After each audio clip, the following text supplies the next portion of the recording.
함께 봉독합니다. 예수께서 나와 말씀하여 이르시되 하늘과 땅의 모든 권세를 내게 주셨으니 그러므로 너희는 가서 모든 민족을 제자로 삼아 아버지와 아들과 성령의 이름으로 세례를 베풀고 내가 너희에게 분부한 모든 것을 가르쳐 지키게 하라. 볼지어다 내가 세상 끝날까지 너희와 항상 함께 있으리라 하시니라. 아멘. 오늘은 하정상 찬양대가 설 수 없게 되었습니다. 건강 조심하시고요. 이 환절기라 아프신 분들이 많으셔서 오늘 많이 못 나오셨습니다. 먼저 말씀에 앞서 영상을 좀 보겠는데요. 첫 번째 영상 보겠습니다. 이쯤 되면은 도대체 누가 저 바톤 터치를 만들어 가지고 열심히 달리는 선수들을 힘들게 하는가 이런 생각이 들 수도 있지만 오늘 말씀의 제목의 부제가 사실은 바통 터치입니다. 그래서 영상 하나를 또 보겠습니다. 두 번째 영상입니다. 설교 맞춰도 될 것 같아요.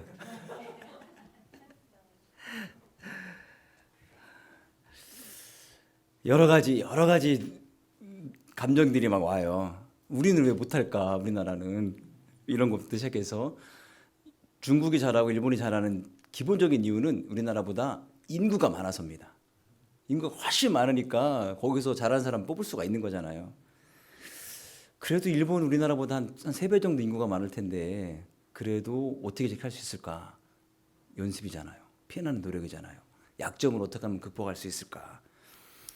이 바톤이라는 게 영어로는 배턴인데 프랑스어로 바통입니다. 이제 그리스어에서 왔는데요. 바스텀이라는 원어에서 왔는데 이게 뭐냐면 책임을 전가하다라는 의미예요. 내가 갖고 있는 책임을 이 사람에게 전가해 주는 거예요. 거기에서 이 바통이 온 거예요. 처음에 이 바통 터치의 기원은 어디서 왔냐면 옛날에는 경주를 마차로 했습니다. 마차 경주를 하는데 다른 마차에게 뭘 건네줬냐면 횃불을 건네줬어요. 횃불을. 이게 올림픽에서는 성화봉송으로 바뀌어요. 성화가 오면은 그리스에서 오면 막 달리잖아요. 넘겨받고 해가지고 마지막에 딱 불 이렇게 하는 걸로 바뀌었고 여기에서 이제 계기가 됐다라는 이론이 있고요. 얘기가 있고 또 하나는 아무래도 뭔가를 던져주는 게 바통이 사실은 좀 의미가 없어 보이기도 하는데 1800년대에 깃발을 넘겨주거나 아니면은 신체 접촉을 했대요. 근데 깃발을 갖고 뛰다 보니 뛰기가 불편한 거예요. 그래서 신체 접촉으로 하자 딱 접촉을 했는데 생각해 보니까 지금처럼 이렇게 빨리 달리는데 카메라가 없으면 저 사람이 접촉을 했는지 안 했는지 알 수가 없는 거예요. 또 이건 아니겠다. 그래서 그러면은 바통 막대로 하자 해서 막대 던지는 방식을 건네는 방식으로 바뀌었어요. 그러면서 사실은 원래 의미는 터치가 아니라 이걸 건네주니까 실제로는 바통 패스가 맞아요. 근데 터치라고 한 거는 옛날에 터치를 했던 일이 있으니까 합쳐가지고 그냥 바톤 터치로 이제 명명이 된 거예요. 처음 올림픽 때 20야드, 지금의 18.29m 안에서 이거를 건네줘야지 그 넘어서 건네주면 실격이에요. 그러다가 시간이 지나서 20m 안으로 바뀌었답니다. 이 미국 팀들이 개개인적으로는 엄청 잘하는데 뭘 못한다고요? 바통 터치를 못해가지고 넘어지고 떨어뜨리고 실수하고 늦게 달리고 해가지고 벌써 금메달 못 딴 지 한 20년이 넘은 거예요. 그런데 우리 옆나라 일본이 개개인 능력은 안 되니까 신체적 구조상 어떻게 하면 될까 하다가 속도를 빠르게 할 수 있는 방법은 이 구간을 최소한으로 줄이면은 가능하다 싶어서 이거를 2001년부터 연구했다니까 이 사람들 참 대단한 것 같습니다. 옆나라지만 대단합니다. 참. 그런데 이렇게 대단한 나라를 우습게 생각하는 한 나라가 있는데 누구라고요? 전 세계에서 우리나라만 그렇대요. 일본이 굉장히 강대국이고 굉장한 나라입니다. 객관적으로 보면요. 근데 그 일본을 진짜 설교 시간이니까 이렇게까지 얘기하지 발톱에 뭐처럼 여기는 나라가 전 세계 하나밖에 없대요. 근데 그게 우리나라래요. 자, 왜 그런지 모르겠어요. 자, 오늘 제목이 너희는인데 우리도 지금 현재 바톤 터치 중입니다. 예수님께서 바톤을 넘겨주고 계시는 거예요. 그 다음 주자가 예수님께서 말씀하신 너희는의 그 너희예요. 너희. 그 너희가 누구냐? 예수님께서 부르신 12 제자가 첫 번째 너희겠죠. 그러면 그 제자들 다음에 너희는 누굴까요? 예, 그 제자들의 제자겠죠. 그게 그러면 생각해 보세요. 우리는 맞습니다. 레이스가 계속 진행 중이라면 누군가는 뛰고 있고 누군가는 바톤을 넘겨받아야 되겠잖아요. 그죠? 현재 우리도 넘겨받고 있든지 넘겨주든지 그 자리에 있어야 된다는 거예요. 예수님께서는 처음에 그의 제자들에게 하신 말씀입니다. 이 제자들이 누구냐? 단순히 유대인들만 부른 게 아닙니다. 단순히 동양 사람인 갈릴리 사람들을 부른 게 아닙니다. 예수님과 같이 그 현장에 있었던 사람만을 부른 게 아닙니다. 예수님이 부른 너희는 예수님께 훈련받은 예수님의 제자 모두를 다 의미합니다. 제자라면 특징이 있어요. 기술을 배우든 학문을 배우든 이 제자는 누구를 따라야 하는가? 누구를 따라야 되죠? 선생님을 따라야죠. 나는 선생님의 가르침과 다른 걸 선택하겠다면 더 이상 제자가 아니에요. 선생님이라 해도 안 돼요. 그러니까 제자는 가르침을 주신 분의 가르침을 이어받거나 발전시키는 사람이 바로 제자입니다. 그러니까 우리가 예수님의 제자라면 예수님처럼 살아갈 수 있는 사람이어야 된다는 거예요. 성경에 보면 예수님은 가르치고 전도하고 치료하는 사역을 하셨어요. 어떤 분들은 구제도 하셨기 때문에 3대 사역이다, 4대 사역이다 하는데 그건 중요하지 않습니다. 말씀을 좀 볼까요? 함께 있습니다. 예수께서 모든 도시와 마을을 두루 다니시사 그들의 회당에서 가르치시며 천국 복음을 전파하시며 모든 병과 모든 약한 것을 고치시니라. 가르치고 전파하시고 고치셨죠. 자, 이런 제자들의 특징 성경에는 세 가지로 나눌 수 있습니다. 제가 작년에도 잠깐 말씀드렸는데 먼저 디모데후서 말씀 볼까요? 함께 있습니다. 너는 그리스도 예수의 좋은 병사로 나와 함께 고난을 받으라. 병사로 복무하는 자는 자기 생활에 얽매이는 자가 하나도 없나니 이는 병사로 모집한 자를 기쁘게 하려 함이라. 너희라고 부르는 제자는 또 다른 병칙으로 뭐라고요? 예수의 좋은 병사, 군사. 군사의 목적은 뭡니까? 전쟁을 치르는 게 군사예요. 예, 이게 목적이라고요. 그러니까 명령에 살고 명령에 죽는 거예요. 전쟁을 치러야 됩니다. 나가 싸워라. 잠깐만요. 집에 강아지가 새끼 낳는데 가서 좀 산후조리 좀 하고 오겠습니다. 이러면 어떻게 될까요? 그냥 죽어요. 거기서. 명령 불복종이면 죽는 겁니다. 아니 전쟁을 치러야 되는데 사소한 일에 시간을 뺏기는 사람은 군사가 아니에요. 그러니까 영적 군사인 우리에게는 침체란 있을 수 없습니다. 가라 하면 가는 거예요. 자, 두 번째 디모데후서 2장 5절 말씀 보겠습니다. 경계하는 자가 법대로 경계하지 아니하면 승리자의 관을 얻지 못할 것이며 경계하는 자를 두 자로 줄이면 뭘까요? 선수입니다. 너희라 불리는 제자는 첫 번째 군사이고 군대의 군사이고 병사이고 두 번째는 선수예요. 운동장의 선수. 운동장의 선수의 최대 목적은 뭡니까? 참여하는 게 목적이라고? 아니죠. 1등이죠, 1등. 올림픽 정신이 경기에 참여하는 게 목적이 올림픽 정신이긴 한데 1등입니다. 1등. 금메달 따는 거예요. 목적지를 향하여 달려가는 거예요. 성경에서 나오는 경기하는 자는 기본적으로 달리는 사람을 말합니다. 목표를 향해서 집념을 가지고 끝까지 달릴 수 있는 사람. 우리가 성령님의 능력을 힘입어서 하나님께서 약속해 주신 비전을 향하여 달려갈 수 있는 사람. 그게 제자입니다. 너희라고 부르는 제자. 세 번째 디모데후서 2장 6절 말씀이요. 수고하는 농부가 곡식을 먼저 받는 것이 마땅하니라. 주님께서 부르신 너희는 누구라고요? 농부는 씨를 뿌리죠. 그리고 나서 어떻게 합니까? 씨가 열매 맺을 때까지 기다려야 돼요. 인내와 수고로 기다려야 합니다. 말씀 볼까요? 시편 말씀. 눈물을 흘리며 씨를 뿌리는 자는 기쁨으로 거두리로다. 울며 씨를 뿌리러 나가는 자는 반드시 기쁨으로 그 곡식단을 가지고 돌아오리로다. 농부가 씨를 뿌렸는데 빨리 열매를 갖고 싶은 거예요. 한 달이 지나도 열매가 안 생기고 뭐가 좀 기미가 좀 보여야 되는데 다시 파보면 됩니까? 안 되죠. 일단 순서가 있는 거예요. 씨를 뿌리고 싹이 나고 자라서 꽃이 피고 그래야 열매가 맺는 거예요. 네. 기다려야 된다는 거예요. 인내와 수고를 해야 된다는 거예요. 자, 군사, 선수, 농부 이런 사람들이 예수님께서 너희라고 부르신 주님의 제자인데 오늘 이 너희가 바로 누구라고요? 나예요. 우리예요. 우리가 그 부르심에 응답할 수 있어야 되는 거예요. 말씀을 좀 더 보면요. 임종을 앞둔 사람의 말이 유언이잖아요. 그리고 다시는 못 볼 사람, 죽지는 않지만 그 말도 굉장히 의미가 있습니다. 오늘 예수님께서 제자들에게 하신 오늘 본문의 말씀은 바로 이런 거예요. 유언과도 같은 거라고요. 마지막 말씀이라고요. 화면 지워주세요. 까맣게 해주세요. 예. 그래서 제자들에게 주시는 이 말씀이 굉장히 의미가 있는 거예요.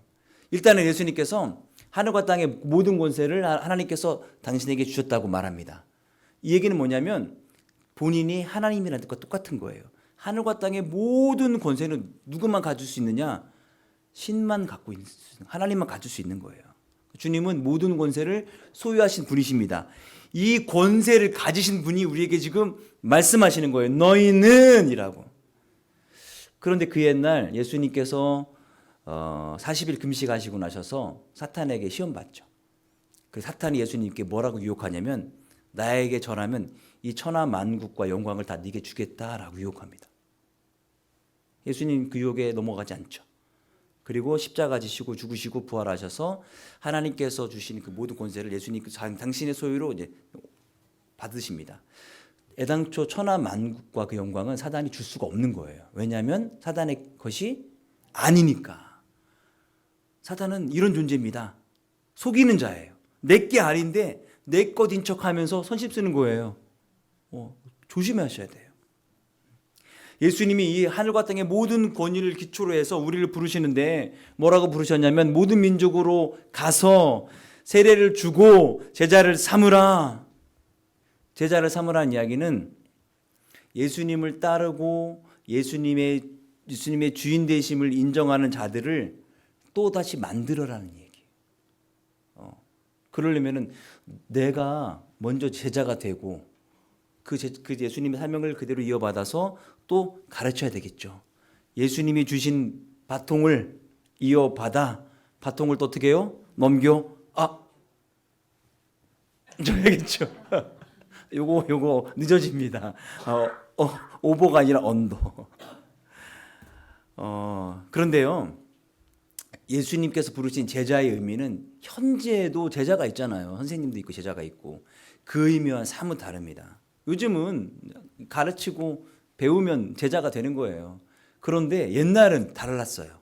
옛날의 제자는 가르침을 받는 것뿐만 아니라 가르치는 선생님을 나의 주인으로 보시고 주인이라는 얘기는 가르치는 선생님이 하는 말씀을 다 따르며 순종하는 것까지예요. 이게 진짜 제자예요. 예수님의 진짜 제자. 그러니까 우리가 밖에 나가서 복음을 전하고 전도하는 데서 그치는 것이 아니라 예수님의 제자이기 때문에 예수님께 어떻게 순종하며 살아가는 것을 그들에게도 보여줄 수 있어야 된다는 거예요. 굉장히 중요합니다. 우리가 보여주지 않는 것, 여기서 많은 문제가 생기는 거예요. 이 말로는 뭘도 못합니까? 그렇죠? 세례를 주라 했습니다. 세례는 이제 다 아시듯이 물에 들어갔다가 나오는 거잖아요. 우리는 약식 세례도 하고 물에 들어갔다가 나온 이야기는 내 모든 것을 이제 죽겠다라는 의미예요. 다시 나오는 것은 되살아난다. 예수님의 부활하심에 동참한다라는 거예요. 그러니까 예수님과 연합된다라는 의미죠. 그러니까 세례를 받은 사람들이 바로 교회의 진짜 구성원이 되는 거예요. 그러면 세례 아직 안 받은 분들은 진짜 구성원이 아닌가? 여기서의 진짜 구성원이라는 이야기는 법적인 어떤 그 자격을 취득하는 건데요. 제일 중요한 게 투표권입니다. 교회 안에서도 투표할 수가 있어요. 사람을 세우거나 뭐 할 때 그 투표권이 생기는 거고, 또 하나는 성찬 예식에 참여하는 겁니다. 원래 오늘 성찬 예식이 계획되어 있었는데 제가 아무리 생각해도 우리는 이제 다 세례 받은 사람인데 우리 김용래 어르신이 세례를 아직 못 받으셨거든요. 그러니까 우리가 다 성찬 예식 참여할 때 우리 어르신만 성찬 예식 참여하지 못하면 뭐 별거 아닌데 서운하시겠다는 생각이 들거든요. 그렇죠? 근데 오늘 또 우리 김 목수님도 오셨는데, 그래서 세례를 받을 때까지만 잠깐 성찬 예식을 좀 멈추겠습니다. 그리고 이제 세례하신 이후에 하겠습니다. 그렇죠. 그래서 예수님께서는 제자들을 이전에는 유대인들에게만 보냈어요. 말씀 볼까요? 마태복음 말씀 함께 있습니다. 예수께서 이 12를 내보내시며 명하여 이르시되 이방인의 길로도 가지 않고 사마리아인의 고을에도 들어가지 말고 오히려 이스라엘 집에 잃어버린 양에게로 가라. 옛날에는 제자들을 파송할 때에 다른 데 가지 말고 유대인들에게만, 그 민족들에게만 복음을 전하라 말씀하셨는데, 지금 예수님께서 말씀하신 너희는 어디로 가려나? 땅 끝까지 이르러 가라 말씀하십니다. 그러니까 선교의 사명이 전 세계로 퍼진 거예요. 제자들은 양육을 훈련을 받은 사람들입니다. 그리고 예수님의 십자가 사건과 부활을 경험한 사람들이에요. 땅 끝까지 이르러 복음을 증거할 수 있는 준비가 된 사람들인 것이죠. 예수님은 다시 오신다 말씀하셨어요. 그러니까 예수님께서 다시 오실 때까지 제자들이 이 명령을 받아서 해야 될 일이 있는데, 바로 땅 끝까지 가서 세례를 주고 제자 삼는 일들을 하는 것입니다. 복음이 모든 민족에게 전달되어야 되는 것이죠. 400m 선수들이 이제 바톤을 터치해서 가는데 바톤을 넘겨주고 또 넘겨받듯이 예수님 주신 이 사명을 나만 갖고 있는 게 아니라 또 넘겨줘야 되는 거예요. 그러려면 그 사람을 내가 또 양육하고 훈련시켜야 됩니다. 예수님이 이 권위로 우리를 부르셨거든요. 우리는 지금 이웃집이든 다른 나라든 가서 복음을 전해야 하고 제자를 삼아야 합니다. 이거 선택사항이 아니에요. 명령이에요. 무조건 해야 되는 거예요. 그러면은 우리가 다 이제 신학교 가서 저처럼 목사가 돼야 되는가? 그건 아니에요. 모두가 다 저처럼 공식적인 전도자가 될 수는 없습니다. 하지만 우리가 효율적으로 예수님을 전달할 수 있는 각자의 은사들을 우리에게 주셨거든요. 그 은사대로 섬기시면 되는 거예요. 그리고 너무너무 중요한 것이, 우리 그렇게 순종할 때에 내가 너희와 항상 함께 하시겠다라고 약속하십니다. 항상이라는 얘기는 매일이라는 거예요. 모든 날. 두려워하지 마라. 걱정하지 마라. 내가 너와 함께 하겠다 약속이거든요. 이 약속은 우리 시대에 성령님의 동행하심으로 성취되고 있습니다. 이 너희가 누구냐? 한 번 더 말씀을 보겠는데요.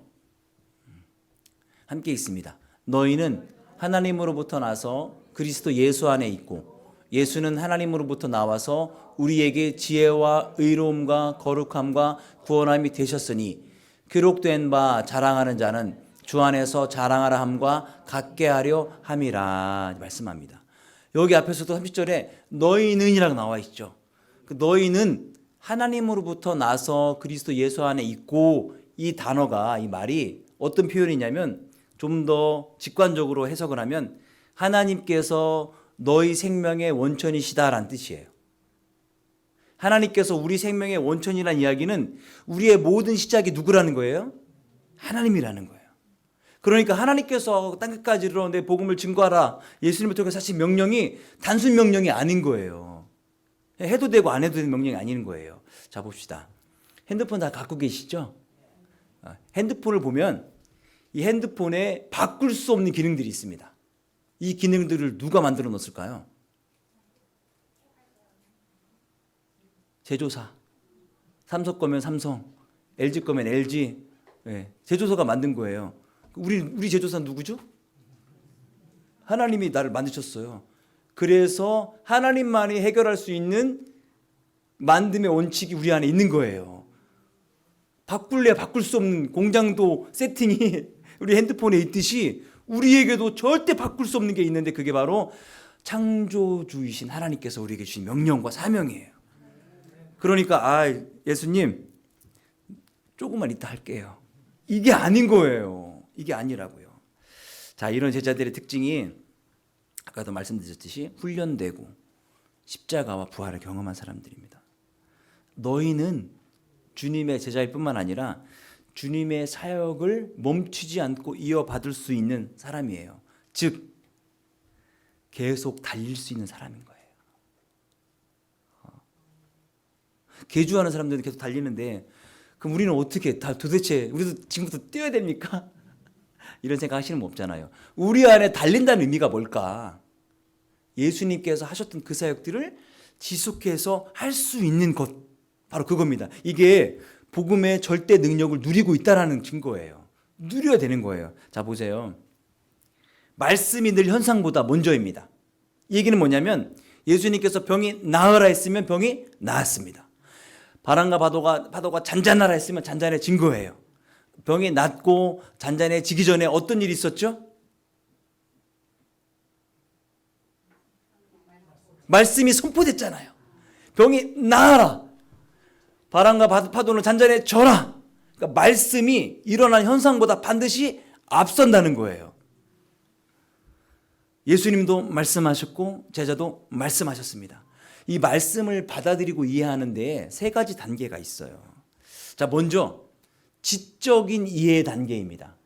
그렇지. 말씀을 보니까 이 말씀은 이런 뜻이구나. 이런 의미구나. 재밌네. 끝. 재밌는 거예요. 몰랐던 걸 알았던 거예요. 두 번째는 지적인 단계를 넘어서 체험적 이해 단계. 지적인 이해 단계를 넘어서 체험적 단계. 그 말씀을 잘 이해를 했는데 지적으로요. 이거를 그래. 예수님 말씀은 2000년 전 말씀이고 구약 성경 그보다 더인데 21세기를 살아가는 나에게 도대체 이 말씀이 어떤 의미인가라고 내 삶에 적용해 보는 거예요. 예수님께서 하신 말씀대로 내 삶에 그대로 해보는 거예요. 오, 되는데? 좋은데? 이게 체험적 이해 단계입니다. 근데 대부분 여기서 그쳐요. 지적인 이해 단계를 넘어서 두 번째 체험적 이해 단계를 넘어서 마지막 단계는 영적인 이해 단계예요. 뭐냐? 성경에 기록된 대로 불병거와 천사를 볼 수 있느냐? 이건 영적 체험, 영적 깨달음, 영적인 눈이 띄어야 되는 거예요. 여러분, 총알이 두 종류가 있습니다. 하나는 공포탄, 하나는 실탄. 공포탄은 뭐냐면 소리는 나는데 총알이 안 나가요. 빵 하는데 안 죽어. 총알이 안 나가니까요. 실탄은 빵 소리와 함께 총알이 날아갑니다. 사람이 죽는 거죠. 그래서 우리 경찰들은 우리나라는 기본적으로 첫 발은 공포탄이에요. 한번 빵 하고 위협을 주는 거예요. 그래야 놀랄 거 아닙니까? 총소리가 엄청나게 큽니다. 영화에서 나는 총소리는 다 가짜예요. 그리고 나서 두 번째부터 실탄이 나가는 거예요. 자, 우리가 복음의 능력을 제대로 누리지 못하면 공포탄입니까? 실탄입니까? 공포탄입니다. 소리는 요란해. 소리는 요란한데 아무도 안 죽어. 뭔가 하겠다라고 하긴 하는데 능력이 없는 거예요. 공포탄 신앙이 돼서는 안 되고 어떤 신앙이 되어야 되느냐? 실탄이 있어야 됩니다. 실탄 얘기하니까 좀 무서운데 소리와 함께 능력이 나가야 된다는 이야기예요.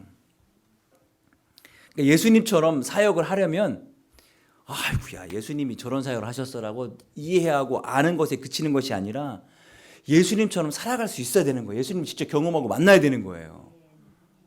그래야 복음의 절대 능력을 누린다고 얘기할 수 있는 거죠. 자, 이제 복음의 능력을 누리는 것이 예수님처럼 사역하는 것, 쭉 계속 달려가는 거라고 얘기했습니다. 자, 주자가 달려가는 거예요. 앞주자에게 제가 이제 바통을 넘겨줘야 되는데 달리다가 힘들어졌어. 힘들어. 주면 어떻게 됩니까? 이 사람이 막 준비하다가 천천히 오는데 해서 천천히 받는 거예요. 기준이 어디입니까? 느린 사람에게 기준이 되는 거예요. 느린 사람에게. 제가 이제 받는 입장입니다. 제가 이번에 받는 입장인데 주는 사람이 막 오다가 힘들어졌어. 저는 빨리 달릴 수 있는데 어떡합니까? 저 혼자 빨리 갑니까? 아니잖아요. 제가 천천히 달리면서 그 사람에게 맞춰서 바톤을 받아야 뛸 수 있는 거잖아요. 주님은 시속 100km로 달리시는데 우리가 주님 너무 빠르니까 시속 50km로 좀 달려주세요 하고서 천천히 달리면은 우리는 경기에 집니다. 예, 집니다. 같은 속도로 달릴 수 있어야 돼요. 같은 속도로. 예수님처럼 살아갈 수 있어야 되는 거예요. 복음의 절대 능력을 누릴 수 있어야 되는 거예요. 공포탄이 아니라 시탄을 갖고 있어야 되는 거예요. 그래야 주님께서 우리에게 말씀하신 명령들을 감당할 수 있는 거예요. 어떻게 이렇게 할 수 있느냐? 일본이잖아요. 일본이 어떻게 했죠? 저거를 2001년부터 제가 생각해보니까 한 15년 연구한 것 같아요.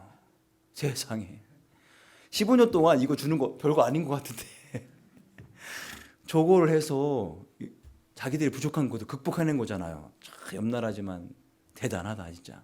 인정할 건 인정하고 넘어갑시다. 대단해요 진짜. 우리도 할 수 있습니다.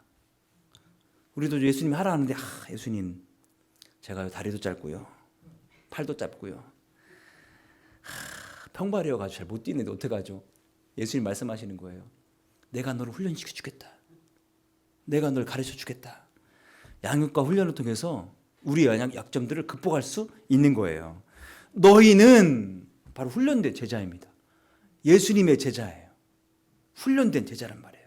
훈련하면 되는 거예요. 가서 어디 가라는 거예요? 복음 증거하러 가라는 거예요. 우리에게는 행복 모임 하라는 거예요. 세례를 주고 내가 너에게 가르쳐준 모든 것을 가르치고 양육해서 지키게 하라. 내가 가르친 그 사람이 나처럼 뛸 수 있도록 계속해서 지원해주고 훈련시키라는 이야기예요. 안 그러면 이 사람이 나는 예수님이 속도만큼 뛸 수 있어요. 이제 열심히 훈련을 했기 때문에. 누가 가르쳐 주셨어요? 예수님이 가르쳐 주셨으니까 100km로 뛸 수 있는데 이분이 10km로밖에 못 뛴다. 그러면 내가 속도를 늦춰야 돼요. 그러면은 10km밖에 안 됩니다. 지금 우리나라에 지금 KTX가 달리고 있죠. 근데 KTX 전용 노선만 있는 게 아니라 예전에 깔려 있던 무궁화라든지 새마을호라든지 비둘기호. 우리 어르신들 비둘기호 알 거예요. 우리 MZ 세대들은 모릅니다. 비둘기호. 기차에도 완행 기차가 있었어요. 가다서다. 심지어는 반매다가도 막 뛰어가지고 타고 갔어요. 그런데 보세요. 이 KTX는 300km로 달리는데 이 노선이 비둘기호가 달릴 수 있는 노선을 같이 쓰는 거예요. 그러니까 평지는 괜찮은데 이거를 돌 때 300km로 가면은 어떻게 됩니까? 넘어가요. 탈선해요. 그래서 가다가 비둘기 속도를 줄입니다. 뿅 가다가 줄이고 뿅 가다가 제대로 속도를 못 내요. 구간별로만 300km 낸 거예요. 빨리 KTX 전용 노선, SRT 전용 노선을 깔아야 되는 거예요. 어쩌다가 얘기가 나왔느냐? 함께 갈 수 있어야 된다는 거예요. 나만 300km 달리는 게 중요한 게 아니라 이분도 300km 달릴 수 있도록 함께 훈련해야 되는 거예요. 왜냐하면 바톤이 계속 넘겨줘야 되니까. 우리는 사역을 하면서 성장합니다. 우리 자신을 미랄처럼 태울 수 있어야 돼요. 무슨 얘기냐? 자, 요한복음 말씀입니다. 함께 읽습니다. 내가 진실로 너희에게 이르노니 한 알의 밀이 땅에 떨어져 죽지 아니하면 한 알 그대로 있고 죽으면 많은 열매를 맺느니라. 그렇죠? 사실은 죽는 건 아니잖아요. 근데 이 모습이 깨어지고 다 터지고 해야 싹이 나고 해야 열매를 맺을 수 있는 것처럼 내가 내 모습 그대로 있어서는 안 되는 거예요. 뭐냐? 제자로서의 삶에 있어서 충성 봉사는 기본입니다. 이게 왜 기본이냐? 아니 죽을 죄인을 구원해 주셨는데 당연한 거 아니에요. 당연한 거예요. 사도 바울은 나를 본받으라고 했어요. 그 얘기는 뭐냐면 사도 바울이 평생 예수님 닮아가려고 하는 그 노력을 본받으라. 그러면 제자 없는 스승 없습니다. 스승 없는 제자 없습니다. 우리 모두는 주님의 제자이죠. 그리고 또 우리가 또 다른 사람들을 전도해서 양육할 수 있는 스승도 되어야 되는 거예요. 목사님, 나는 가르치는 건 못해. 약해. 그럴 수 있는데 대단한 거 아닙니다. 내가 하나님을 향해서 열심히 하는 것을 그대로 보여주면 되는 거예요. 보여주면 된다고요. 그래서 주님의 마음을 가져야 돼요. 조급하면 안 돼요. 제자는 대량 생산이 불가능합니다. 찍어내는 것이 불가능한 거예요. 예수님도 몇 명 가르쳤을까요? 12명. 그중에 한 명은 탈락. 사도 바울도 실패했어요. 말씀 볼까요? 디모데후서 말씀. 데마는 이 세상을 사랑하여 나를 버리고 데살로니가로 갔고, 그레스게는 갈라디아로, 디도는 달마디아로 갔고, 구리 세공업자 알렉산더가 내게 해를 많이 입혔으니 주께서 그 행한 대로 그에게 갚으시리니 너도 그를 주의하라. 그가 우리 말을 심히 대적하였느니라. 사도 바울의 제자들 중에 데마라는 사람은 세상을 너무 좋아해서 그냥 복음을 버리고 세상으로 갔어요. 나는 세상에서 그냥 막 살겠다. 그리고 알렉산더, 구리 세공업자 알렉산더는 그냥 떠나는 게 문제가 아니라 스승님을 해쳤어요. 해를 끼친 사람이라고요. 사도 바울, 그 유명한 성경 교사인 사도 바울도, 예수님도 실패가 있는데 우리가 실패를 두려워해서 두려워할 필요는 없다라는 거예요. 두려워하면 아무것도 할 수 없어요. 지그 지글러라는 그런 이제 자기 개발서를 쓴 좋은 사람이 있는데요. 이 사람이 쓴 책 중에 대표적인 책이 뭐냐면 시도하지 않으면 아무것도 할 수 없다예요. 뭔가 합시다. 내가 옛날에 해봤는데 안 돼. 그럼 아무것도 못하는 거예요. 실패를 통해서 우리를 빚어가실 하나님의 은혜를 좀 사모하십시다. 좋은 리더들은 그 실패를 뛰어넘게 만드는 거예요. 뭐 다른 얘기 말고 오늘의 교회 하영조 목사님 살아계실 때 그 라준성 목사님이라고 청년들 담당했던 목사님이 있어요. 그 목사님이 하영조 목사님 얘기하시는 거예요. 그 목사님이 뭐 이렇게 하다가 굉장히 큰 실수를 했대요. 교회 안에서. 뭔지 밝히지 않는데. 그런데 이제 거기에 대해서 하영조 목사님이 어느 날 부르시더니 라 목사님 좀 휴가 좀 다녀와라. 그래서 이렇게 휴가 다녀오라 말씀하시면서 책 한 권을 주시더랍니다. 이렇게. 그래서 근데 나는 잘리는구나. 근데 뭐 이런 느낌으로 이제 갔는데, 그래서 이제 무슨 책을 주셨는가 하고 책을 쭉 펼쳐보는데 그 안에 금일봉이 들어있답니다. 무슨 얘기예요? 난 여전히 당신을 신뢰하고 이것을 통해서 교훈을 얻으라는 거예요. 실패가 아니라 돈으로 살 수 없는 값진 경험을 실패를 통해서 배우게 한 거예요.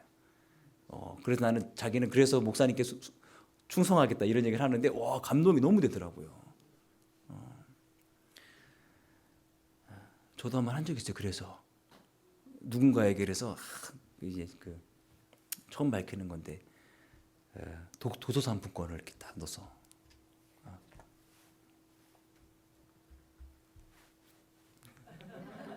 저는 너무 고마워 이런 얘기 올 줄 알았더니 입 딱 씻으시더라고요. 그래서 아무나 될 수 있는 건 아니고 정말 이렇게 자격이 있고 이렇게 먼저 모델을 보여준 사람이 해야 그것도 된다. 충분히 우리 주님 우리에게 그런 모습들을 보여주셨다는 것이죠.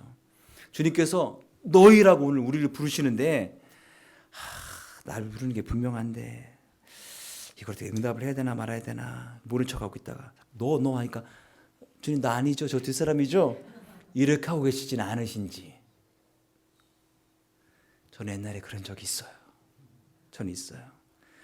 아까도 얘기했지, 개인적으로 나를 보니까 하나님 사실은 너무 부족해요. 할 수 없을 것 같아요. 예전에도 이런 거 해보다가 실패한 적이 있는데 또 실패할까 두려워요. 그럴 때 예수님 말씀하시는 거예요. 오늘 바톤 터치 영상이 성경 말씀은 아니지만 10년간 연습해가지고 저걸 이뤄냈잖아요. 아니 바톤 터치도 연습해서 하는데 주님께서 우리를 가르치시고 양육하시는 이 모든 것들을 우리가 못할 게 뭐가 있냐는 거예요. 그렇죠? 반복을 통해서 우리 한계를 뛰어넘을 수 있습니다. 반복을 통해서 예수님은 우리의 실패 때문에 낙심하거나 절망하지 않으셔요. 금메달 땄어야 되는데 못 땄다, 한심하다 절대 얘기하지 않으십니다. 지금 주님은 우리를 너희로 부르고 계십니다. 예수님의 사역을 감당할 수 있는 너희를, 예수님의 그 복음의 바톤 터치를 할 수 있는 너희로 우리를 부르고 계십니다. 우리가 주님의 부르심에 응답하여 복음을 전하는 자들로 살아가시는 여러분 되기를 축원드립니다.